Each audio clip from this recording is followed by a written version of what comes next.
the greats, MJ 6, Kobe finished with 5.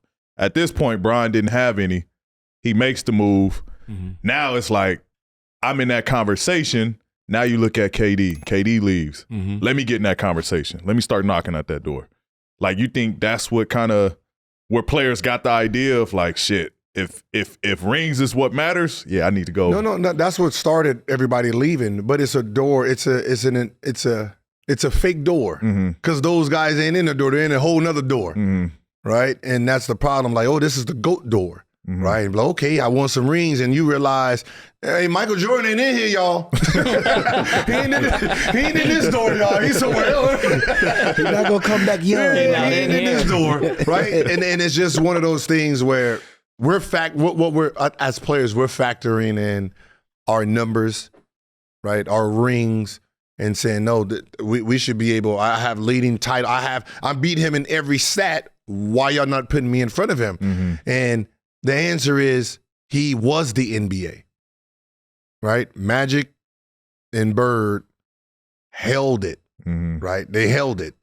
They made it exciting. Mm-hmm. You know, back when it started, you know, there was tape delay. You know, half them dudes was sniffed up, right? Right. It was hide in the mug back in the 80s, right? Even when you talk about the Jordan team, you know, he's talking age. When I walked in, they was all doing cocaine. Yeah, so when Bird and Magic was, you know, battling, and when Jordan came in, what they seen was a whole different animal, right? You're seeing something that is different, moves different, talks different, approaches the game different, swag, phenomenal, right? This is the best thing we've seen, right? I don't give a fuck what he does. This is the best player we've ever seen, right? It was the eye test, right? 88, 87, 88, like he literally went from the wings, they took the wings off. He got the logo. Yeah. They gave him a logo in 88. People don't realize that he got the logo in 88, right? They took the wings off and say, you got Jordan, right? So that whole campaign, and that is considered the greatest individual year anybody could have had. That's when he became the best player ever. There was no ring. There was no, rings is just what they get to use now. 6, it was just the way he did it. He carried what we have now, solo mission. It's hard to beat solo mission with stats. LeBron can win 6 rings right now. But he won solo. They're not giving it to him. Yeah. Right? You're not giving a dude who started this joint. Yeah. Right? It's just it's tough to do. It's tough. Yeah. Right? You know, so basically everybody just fighting for second. Yeah, that's an interesting take. But you're talking about 88, 89, right? They're saying he's the best player in the world who's ever played this game. You got somebody with 11 rings. They're like, oh, I did against white folks, right? Then you have, you know, same thing with Wilt. No matter what it is, it wasn't against like 78 when it merged and you had the best in the world all in one building. That's when stats really mattered. Yeah. When everybody in the world is all together. Yeah. Right? Julius Erving, all of them, George Gilbert. Yeah, now we're going to see. So when he came and like, oh, what's this? This is God right here. This him. Yeah. Right? And everybody defends him too. Like, he was doing that while being hand checked. He was doing that while no D3. Like, he was doing that while, like, everybody has the defense for why he is the greatest of all time. And that's the frustrating part, because I'm a Jordan fan, so I fight for all of them, right? The problem ain't that you're fighting for, you know, his greatness.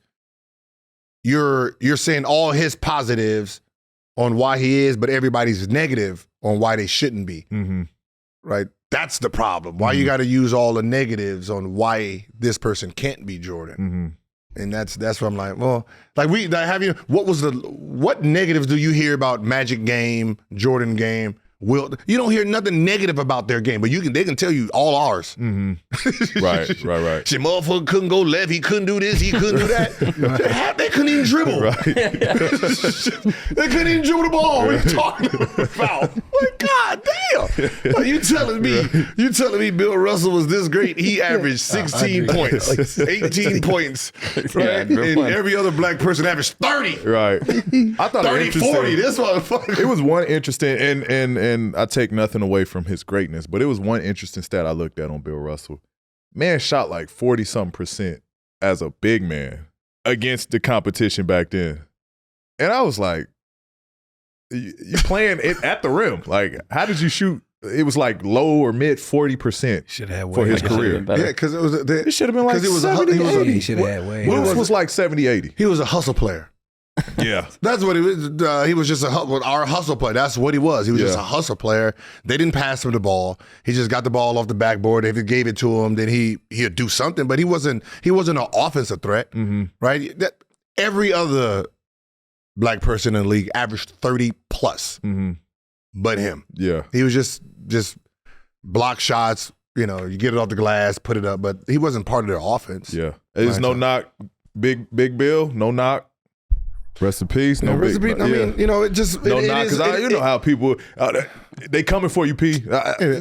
All love to Bill Russell. He's a legend. But none of them ever watched the game. But it was just an interesting stat. None of them ever watched the game. Yeah, exactly. Right? None of us. How could you? Nah, I mean, just, it's like what's so funny is you start, they nitpick, but when you start nitpick, they get all offended. Right. How's the 80s suck? I guarantee you tell the 80s, can the 70s or the 60s guard them, they will laugh. Yeah. But then you mad that the 2000s, 2010s, and the 90s will laugh at the 80s. Right. Yeah. Right, Every year gonna laugh at the one behind. Like, y'all ain't got the moves we got. Shut up. Right. Same thing 80s was saying about the 70s to the 60s. Y'all ain't got our moves. Shut up. Yeah. Look, the NBA season is in full swing, and Prize Picks has got you covered when it comes to helping you make some money. Prize Picks is a daily fantasy app where you can select 2 or more players, pick more or less on their projected stats, and turn $25 into $250. Prize Picks is easy and really simple to play. I can make my picks and submit my entries in less than 60 seconds. So be sure to visit prizepicks.com/podcastp and use our promo code podcastp for a first deposit match up to $100. And Jackie, what do we always say? Cha-ching!